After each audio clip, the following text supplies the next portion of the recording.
Hello, everybody. Hi, how are you? It's Dr. Radialis.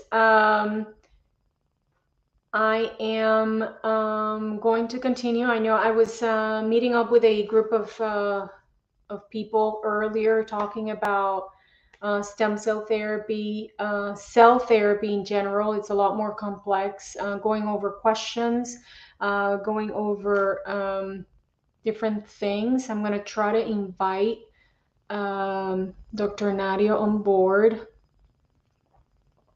so we can do it together. So just bear with me.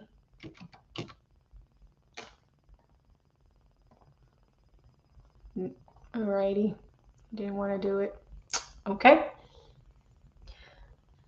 All right. So last week I had the fortune of being part of a new adventure.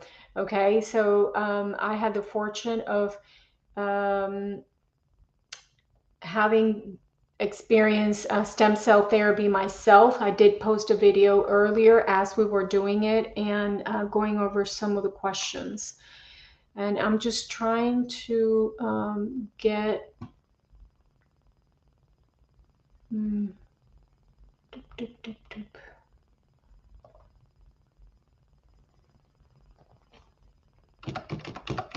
Trying to get everybody on board.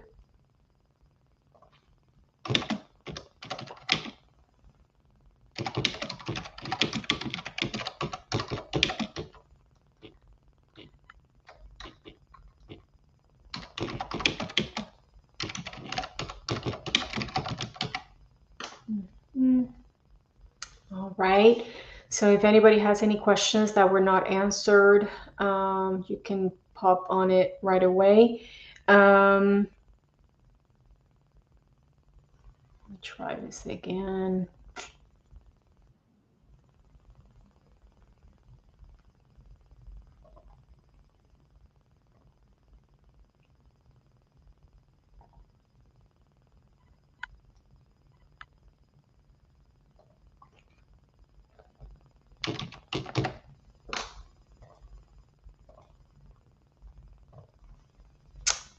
Okay. I don't know what's wrong with this thing, but I will go ahead and start and see. Hmm.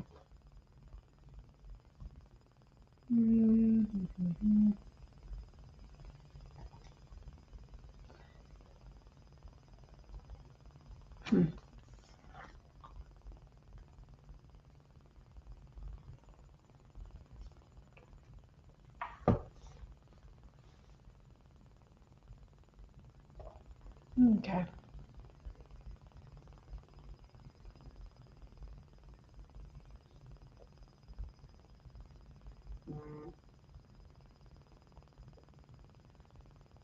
Alrighty. So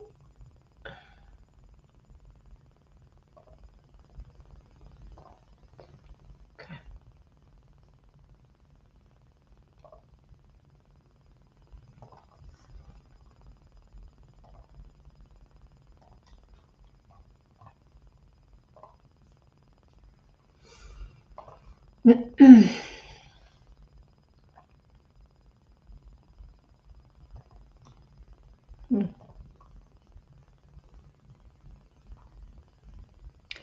Okay, so I'm going to try to see. Gasivicutter. I don't know why it's not working. We're on a mission here, people.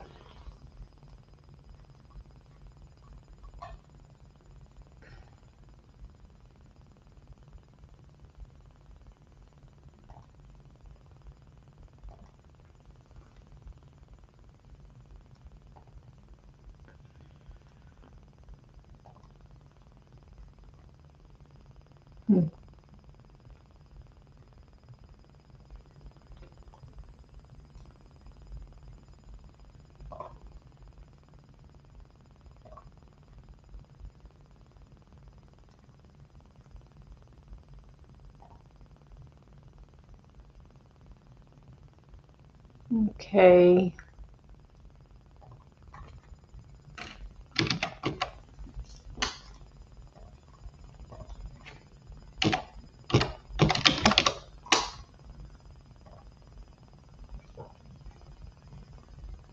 All right.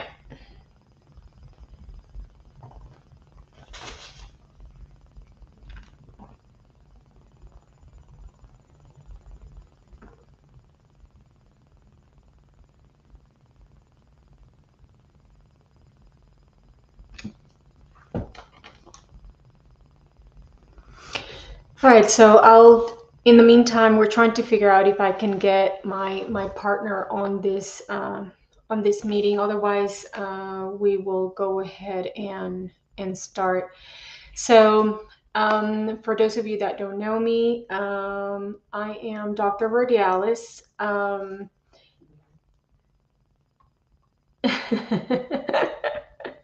Hmm. Yeah, I don't know why it's not working. Gracias, Fabián. No sé por qué esto no está funcionando para que te unas. Se supone que con la invitación sí te puedas unir a esta aventura. So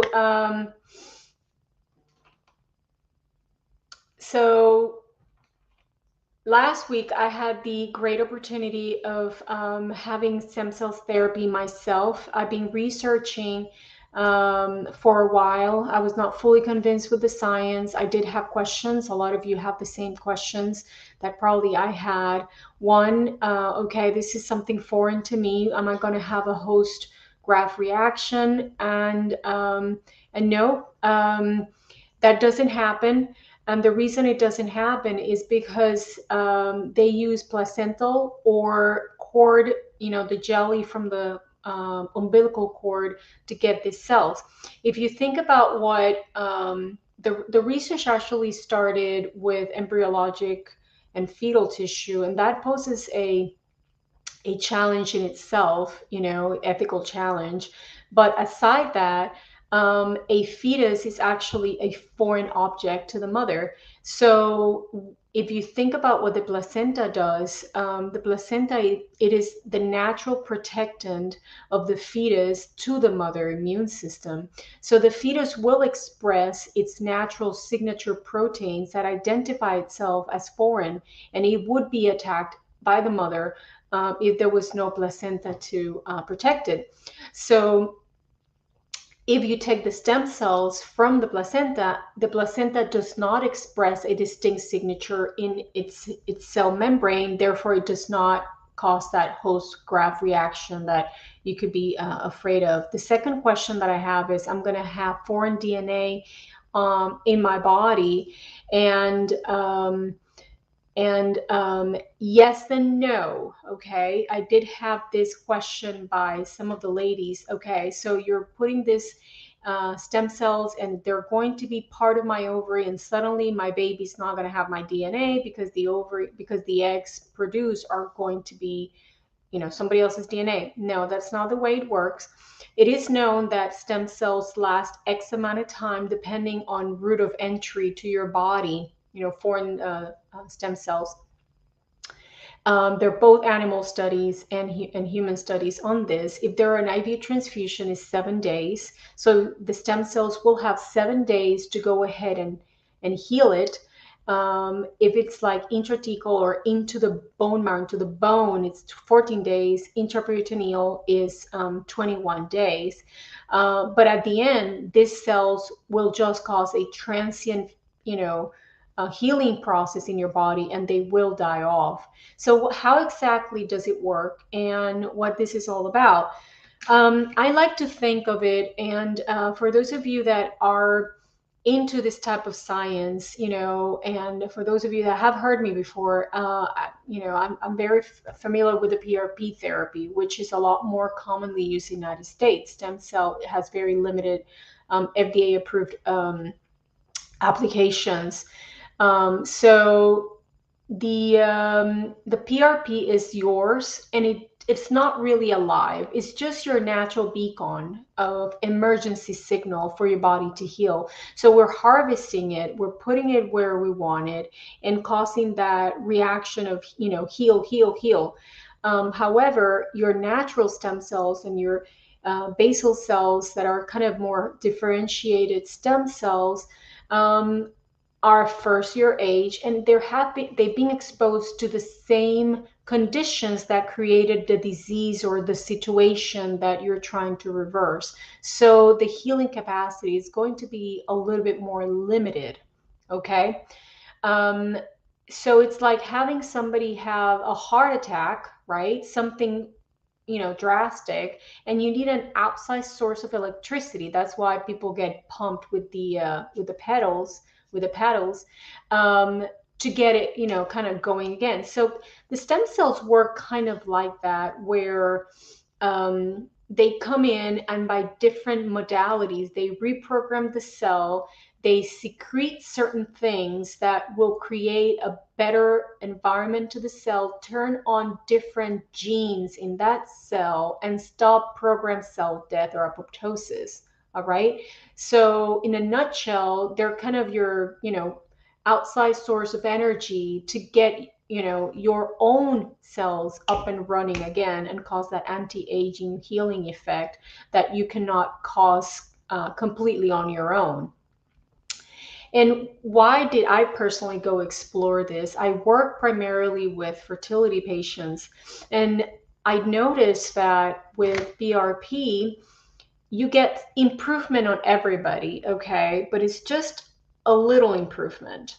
And then um, on certain scenarios, you hit a plateau or a ceiling, or you don't get the results that you want, especially on more severe decrease of ovarian reserve or sperm parameter situation like azoospermia and stuff like that.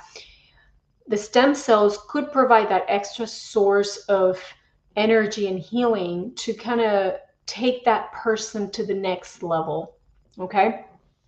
So um, that's where I personally started exploring that for my patients and for myself. I am in that same age group, and who doesn't want to benefit from living longer, younger, right? So that's kind of how this journey started. And so I did my own research. I felt very comfortable with the lab that I associated with, and I was hoping that Dr. Nadia could join us, but it, I used StreamYard. I didn't want to work, so and so one um, one of the questions is, why does it work on some people and it doesn't work on others? And when I understood the explanation, um, it's very important for you to educate yourself before you seek these therapies. So one, you want to make sure you're getting the right amount of stem cells, because you could go somewhere in the world, oh, I'm getting stem cells. How much stem cells are you getting? What's the generation of stem cells that you're getting? Yay! You made it!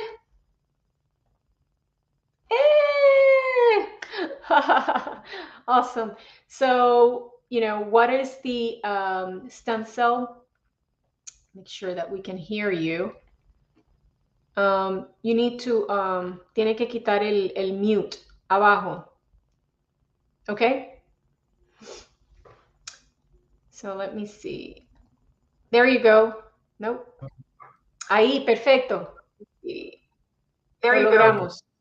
Ahí, perfecto. Okay. Ya lo logramos. Ahí, perfecto. Okay. Ya lo logramos. Ahí, perfecto. Okay. Ya lo logramos. Ahí, perfecto. Okay. Sí, espérate, déjame ver. Okay. Bueno, so we're making progress, people. We're making progress. Let me see.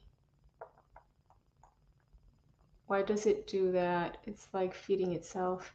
Okay, so going back to the stem cells, and this is Dr. Nario, so say hi. He is my partner in crime and the head director of the research at the CBC cells. in Mexico, and my personal provider is stem cells. And so when you go somewhere else to get stem cells, you have to make sure that one, they are real stem cells, and there's certain quality control parameters and behavior that real stem cells will exhibit. And so one, that's one. Two, generations. So how many generations down the road? It should not be more than 7. So you have to seek that out. Three, how many million stem cells are you getting? And 4, is there a quality control, internal and external, for that lab to make sure that what you're getting is what you're supposed to be getting, right? So I think that since their regulations are not as specific, and people are, you don't know what you don't know, so sometimes that causes, bad experiences, but it's not because of the technology, it is because of the source of the technology, right? So it's very important to get educated on what you need to do. Let's try to see if we can talk again. I might just.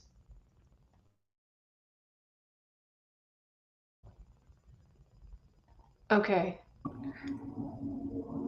Ahí vamos a ver. Habla. Hola. Hello. Hey, yes. Okay. I get it. Lo hemos logrado. So if anybody has any questions directly for Dr. Fabian, we finally made it. It's insane.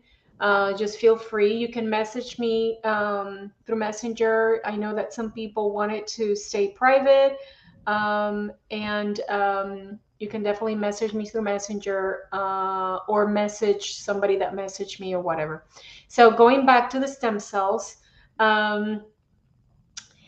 Dr. Fabian has a lot more experience on other conditions, and I will go over some of those with him. And so I'm bringing kind of the more female fertility point of view. So yo te voy a preguntar en español y yo entonces lo traduzco. ¿Está bien? Entonces, una de las cosas que estaba mencionando tanto en el video anterior como en este es que tu experiencia es más de un ángulo de medicina interna, de otras condiciones de salud y no tanto en ginecología. Entonces, describe, sé que llevas 12, 14 años lidiando con esto, entonces tienes mucha experiencia. Había muchas preguntas sobre efectividad, cómo es que funciona, pues querían saber tu experiencia, ¿no? Sí, claro. Buenas noches, yo soy el doctor Fabianario. Good night, I'm the Fabian doctor. Okay. Nosotros tenemos bastante experiencia, ya tenemos 14 años con el tema de las células madres mesenquimales. Principalmente mi experiencia es no nada más en la clínica, sabemos para qué enfermedades funcionan, sino también tenemos experiencia en el aislamiento y cultivo de estas células troncales mesenquimales. So Dr. Nario is explaining that he personally has 14 years of experience in this area, not only on the clinical setup, but also on how they behave, like on the strictly scientific research on mesenchymal stem cells, both derived by the patients, okay, as well as the placental and cord blood or Wharton jelly stem cells. And at the same time, I didn't mention they're also harvesting natural killer cells derived from the cord blood, right? Y las natural killer cells que se están haciendo también son del cordón umbilical. No, estas natural killer nosotros las obtenemos de pacientes sanos, son natural killer halogénicas, no utilizamos del propio paciente porque estas células de natural killer del propio paciente usualmente su funcionalidad no es buena. Entonces, ¿por qué? Por la misma enfermedad que el paciente tiene. Entonces, so he's explaining that the natural killer cells that they're using, they're actually from young healthy people, because they cannot harvest the natural killer cells directly from the patient because from the same explanation that I was giving before, these cells are exposed to the same disease process that the patient is going through. And you would wonder, why would you need to use natural killer cells? Well, these cells are your first line of defense against any invader and inside invader. So it is like your natural anti-cancer medicine. So obviously they're defective because you have whatever's going on with you, any tumor, any cancer. So same thing as that outside source to come heal you. They're using it that way. In the fertility world, I feel that because I had the discussion with Dr. Nario about some of the conditions that I treat. How about pituitary adenoma? How about fibroid tumors, benign tumors, endometriomas, endometriosis? Some of the theories of endometriosis is actually a defective natural killer cells. And that's why, from the natural standpoint, I support a lot the spleen. So, of you that have been on my protocols, I support the spleen and the immune system to hopefully improve functionality. So, I have a question here. Do you know if this stem cell treatment will help with fertility? Women over 40, I'm 45, so I still have eggs and regular cycles, but my egg quality is not good. Yes. So, la paciente quiere saber si usted piensa que ella tiene 45 años, todavía está ovulando, todavía tiene reglas, pero le han hecho todas las pruebas y su reserva ovárica está bajita. Entonces está tratando de sanar los ovarios. Entonces, ¿cuál es la hipótesis con la información que usted tiene de cómo mejorar esto? Ok, obviamente la edad del paciente merma esos óvulos y obviamente ese tejido causa inflamación, se va degenerando y cualquier tejido que se va degenerando causa inflamación. Y donde hay inflamación hay fibrosis y cicatrización. Entonces eso afecta la viabilidad del óvulo. Estas células lo que hacen es inhibir la inflamación e inmunomodular. Entonces, si inhibimos la inflamación, inmunomodulamos, lo que estamos logrando es mejorar las condiciones de este óvulo, pero no es lo más importante. Lo más importante es darle las condiciones a ese óvulo, el cual puede estar funcionando un 60%. Tenemos que aumentar su capacidad de mejoría para que pueda hacer su función. ¿Y cómo lo vamos a hacer? A través de estas células madres mesenquimales, las cuales van a liberar exosomas, van a liberar factores de crecimiento y esa funcionalidad de ese óvulo que está en un 60% o 40%, lo podemos aumentar un 30, 50 o 60%. Entonces, el éxito de un óvulo funcional para una fecundación aumenta mejorando el microambiente de este óvulo. So I'm going to go over that. I know your guys, this is going to be back and forth. I think everybody at the end will benefit in both languages. So what he's saying is that why is it that there's the decrease of air in reserve? It's kind of a vicious cycle. It is, there's the function of the ovary is diminished that causes local inflammation, because tissue that is dying off, it goes through, not only automatic cell death, but also causes an immune reaction to that tissue. So damaged tissue causes a subclinical autoimmune reaction that then cause scar tissue, that then cause inflammation. So somewhere along the line, you have to cut that cycle to allow the ovary to heal and function, right? So the stem cells will go in, they will reprogram the cells so they stop dying. They cause anti-inflammation by some of the proteins and exosomes they secrete. And then they also they cause immune regulation, right? So they are immune modulating, so they decrease the inflammation at a central and a local area. Therefore, that ovary suddenly starts working better, and as a default, those eggs will be a better quality. It's just kind of simple math. So, and then she's saying about endometrioma and the fibro and the polyp. So, I am going to take some patients down there that have that same scenario because it's a vicious cycle. Endometriosis is a highly inflammatory condition. Therefore, anywhere you have inflammation, you have a decrease in function, 30, 40%. And that could be the difference between, the magic pregnancy and not. So if you're having an endometrioma, that's going to decrease your ovarian reserve. Just having endometriosis will decrease the ovarian reserve. So if you can control the original problem, and that's where I think the magic is going to happen, adding that natural killer cells before we add the stem cells. Yeah. Because then we can clean up the disease process and whatever tumor process is going there, and then come and do the rescue therapy, just like the cancer therapy is being used with the stem cells and allowing those eggs to be better. Because then as the ovary works better, those eggs will be better, right? It's simple math. So some of the other information that we're using to base our theory is on diabetes patients.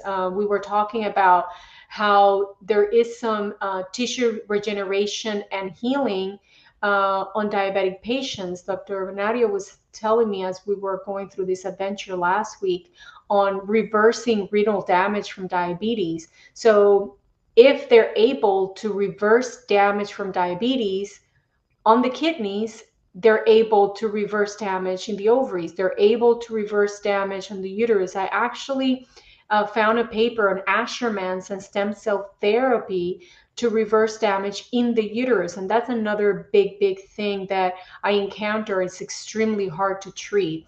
So estaba hablando de los papers de Asherman syndrome, de adherencias intrauterinas.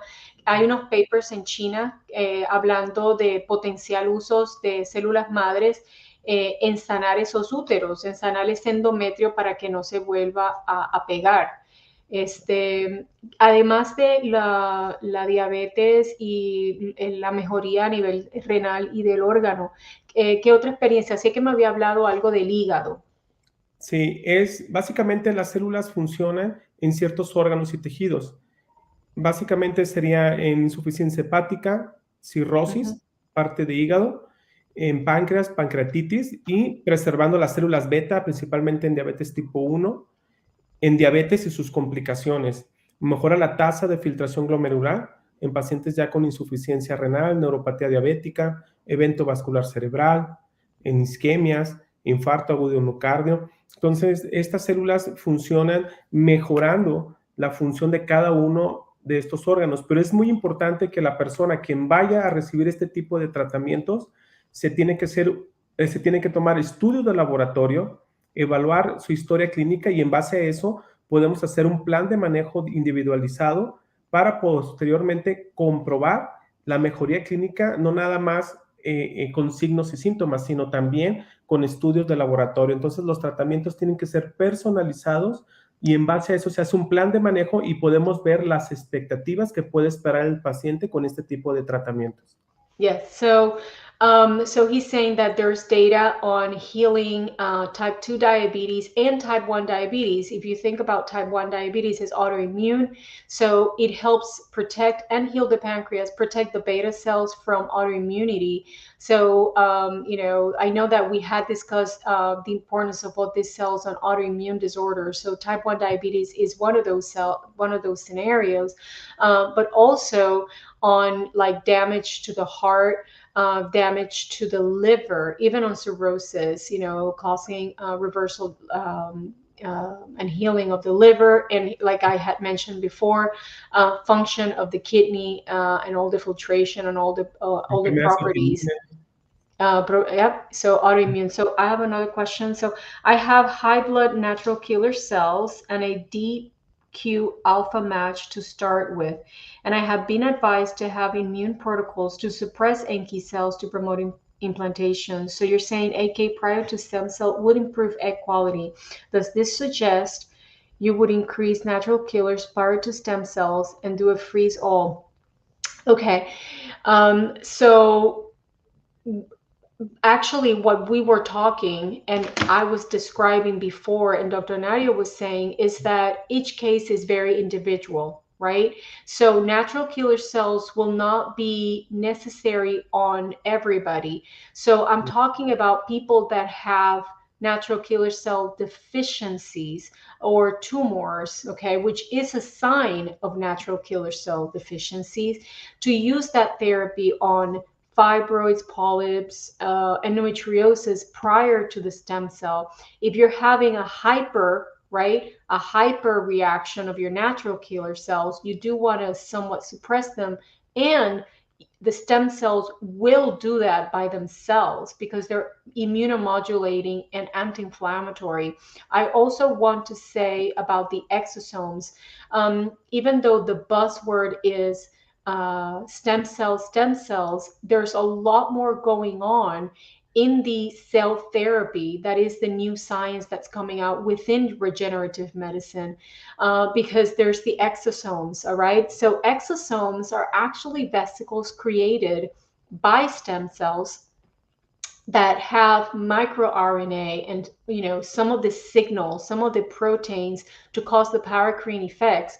They get to the tissues faster and they cross the brain blood barrier, so they have that effect of the stem cells in the brain. And there's a lot of information on Alzheimer, Parkinson, autism, depression, anxiety, because of that anti-inflammatory effect and stimulating immature brain cells to develop. So in conjunction with physical therapy, there's great data on improvement on these patients and these conditions.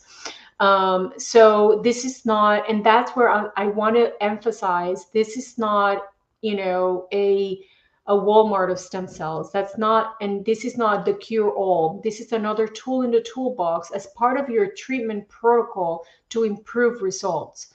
But you have to have a full evaluation, including blood work. You can't bypass all these things in order to, get this treatment because you've heard it's amazing. So,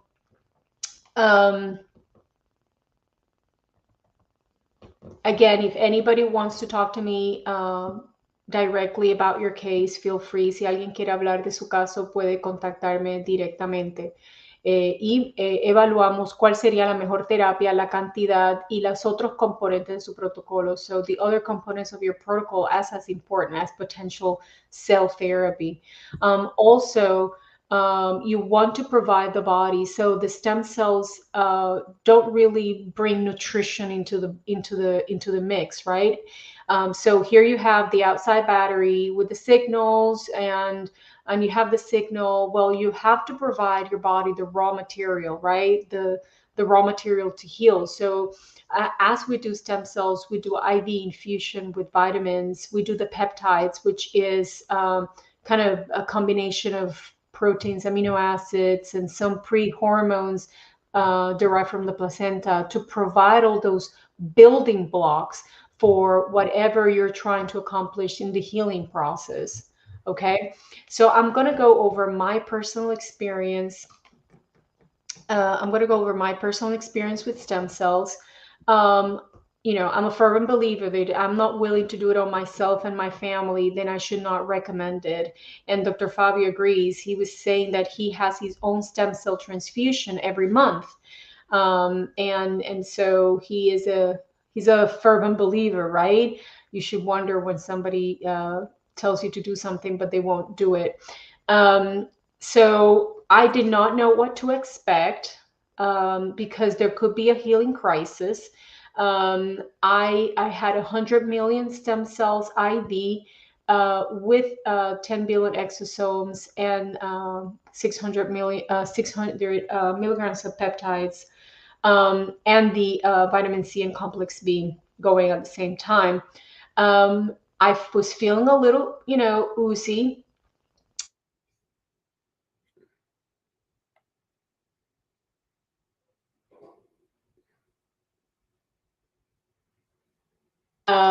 And then I had a slight headache. that lasted maybe 30, 40 minutes after the transfusion was done.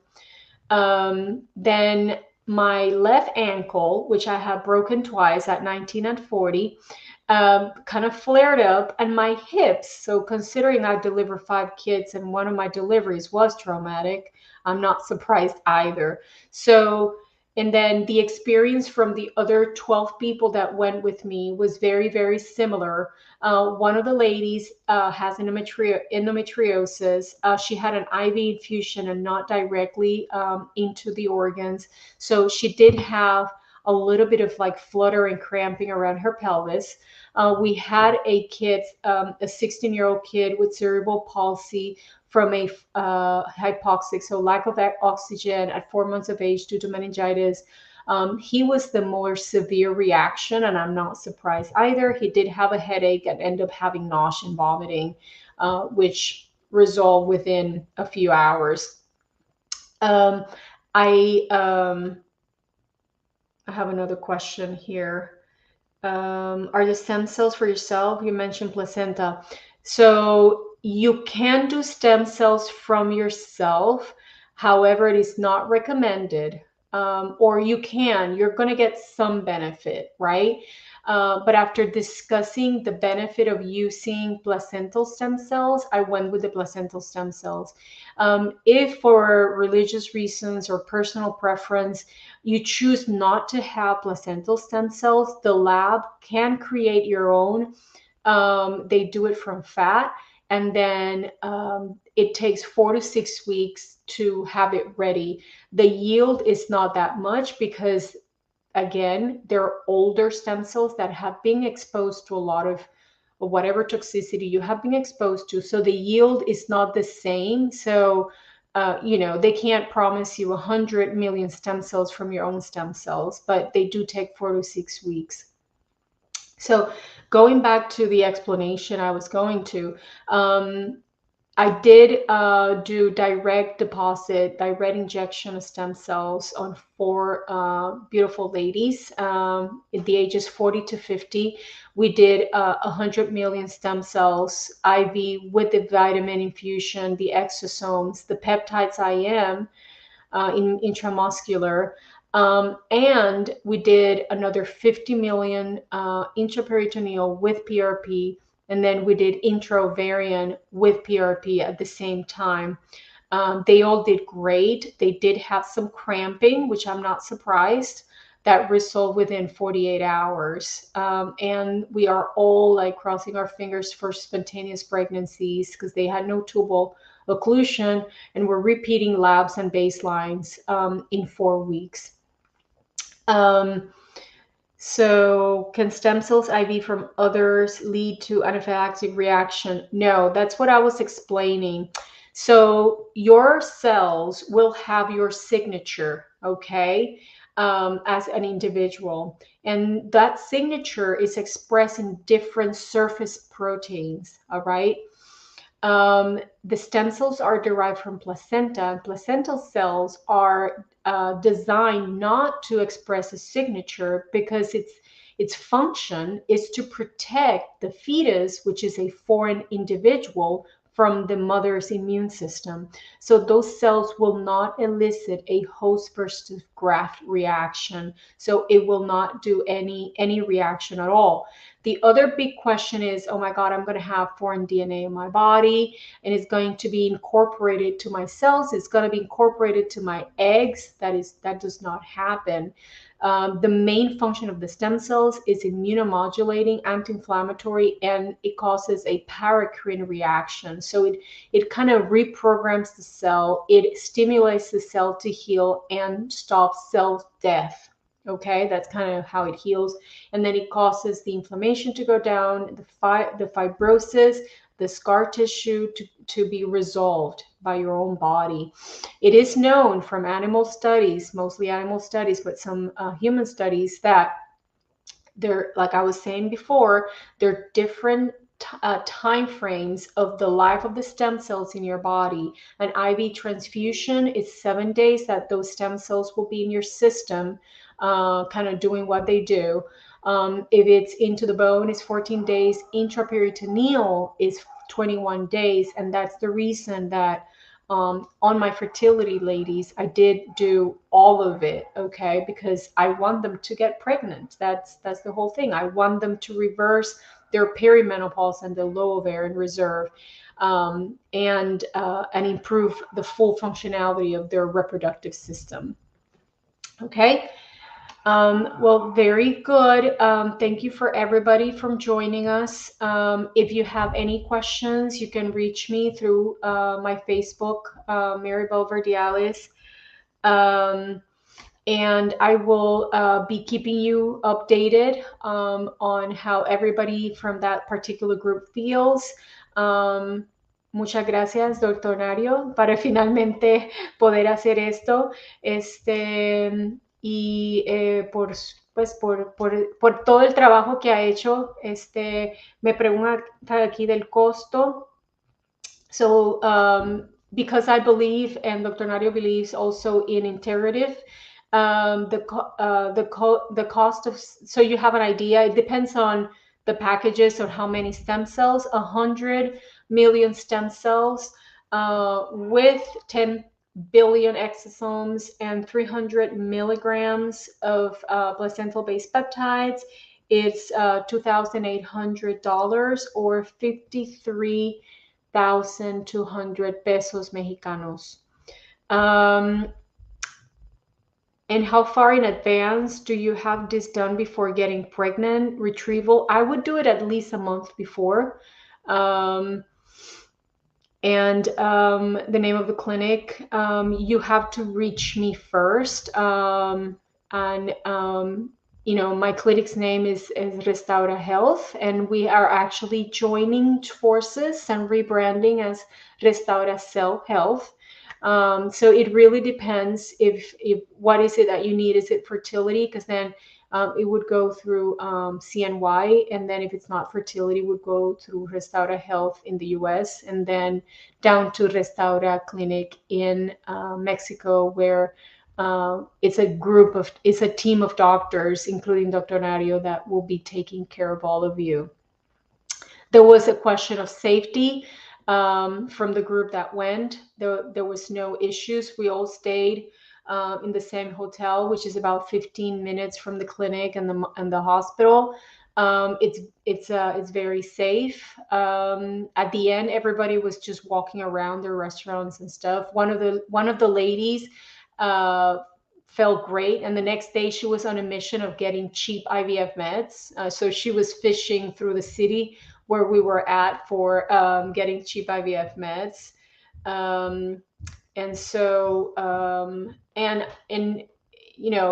want to mention that one of the reasons that I chose Dr. Fabian and his lab is that they've been in the market. They were one of the pioneers, so they've been in the market for 14 years. Okay, so they know their stuff. Okay. 2, they use second to third generation cells, which is very important for the quality of the cells. Okay, because you should not be using the the World Cell Therapy Organization recommends up to 7 generations. So we're using really good quality cells. 3, when you have somebody that is using their own product, and that tells me that, they believe in what they're doing. And they have an outside quality control on a different lab in a different city to make sure that their internal quality control is working properly. They have full accreditation of COFEPRIS, which is the local FDA. It's a Mexican FDA. And then they also have multiple world certifications of the quality of their cells. And that's very important when you seek this type of therapy, that you educate yourself, you ask the right questions, and you go to a reputable place to get them. For those of you that know me, I am super psycho about this stuff. That's why I'm specific about the supplements I recommend, because I have been to the plants where they're made. and I use them and I give them to my kids. I am very, very specific about any therapy that I recommend somebody else because I have done the research behind it to feel confident that I can recommend them for somebody else and that I'm willing to give it to my kids and myself. Okay. And I'll do 2 more questions and then it's time to rumble. You're doing IVF in Tijuana, no problem. Hay una paciente que dice que ella se está haciendo in vitro en Tijuana, que si puede ir a la clínica de nosotros, no hay ningún problema. There's no problem. I believe that sharing is caring. I have patients that actually monitor with me, end up going somewhere else for IVF, come back. So this is about walking with you through your path. This is your journey. So this is another tool. So there's no problem for you to create a chart with me, either CNY or Restaura, go to Restaura Mexico, get your stem cells and end up doing IVF in a whole different clinic. I have no problems with that. ¿Cuán pronto puedo hacerme ese tratamiento? El próximo viaje que estamos pautando, el próximo grupo va a ser en marzo, 9-10, está más o menos por ahí el asunto. Y simplemente comuníquese conmigo para entonces hacer los arreglos si no hemos hecho, ¿verdad?, los arreglos antes. Para las que hablan español, tenemos en la oficina de Atlanta, son todas bilingües, so feel free to call. And then I think one more question. Do stem cell procedures at CNY at your location? No. So this will be the last, the really, really last. Stem cell therapy, unfortunately, is illegal in the United States for fertility treatment. It is only FDA approved for blood diseases and cancer, for joint disorders like degenerative joint disorders, and in research labs only. It is not available in the United States for general use, and it would be illegal for me to do it in the United States at this moment. I know that eventually it will be legal and we'll be right there to bring them over, but it's not available right now. So again, if you guys want to have more information about our clinic in Mexico and our joint project, feel free to reach out to me and I will give you all the details. Our next trip is early March. Eventually, it'll be an ongoing thing. We are in the process of just tweaking a few details and getting a few things in place so that can happen. Bueno, that's that for tonight. Muchas gracias. Una vez más, me he despedido como 3 o 4 veces de usted. Muchas gracias por haberse unido a nuestro grupo y discutir su información. Estaremos haciendo otros videos de seguimiento según vayan pasando los pacientes y presentando la data porque sé que es importante para que cada cual tome la decisión sobre su salud. Buenas noches a todos. Good night, everybody. Muchas gracias, doctor Fabián. Así que bye bye.